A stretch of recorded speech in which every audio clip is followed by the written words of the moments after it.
Que liberdade eu tenho? Eu sou obrigada a aceitar a indenização que eles me derem, ou sou obrigada a ir morar onde eles querem?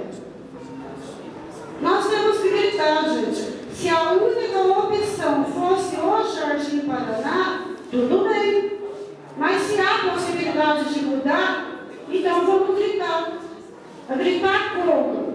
Gritar sem saber por que está gritando também não adianta, não. Impacto ambiental, se passar dentro do Jardim Paraná, evita totalmente o impacto ambiental.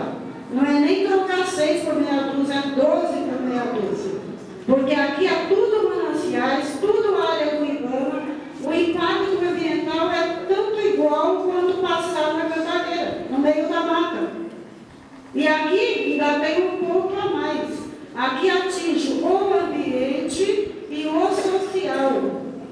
O social e o ambiente não são meios isolados. Um depende do outro. Eu não vivo sem água. E para que água se não tem o ser humano para usar? Né? Para que uma casa se não tem morador para estar nela? Para que uma escola aqui construída, unificada, da creche até a 8ª série, se nossos filhos vão estudar e vão ser obrigados? Eu mudando de casa, é muita coisa que envolve a minha vida.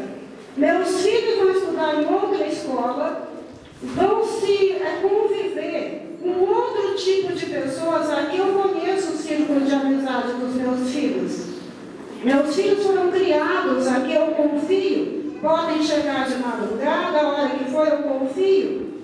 Eu conheço todo mundo, as pessoas me conhecem. Vai ser um transtorno na vida de todo mundo. Você vai conviver com pessoas diferentes, vai procurar escola diferente.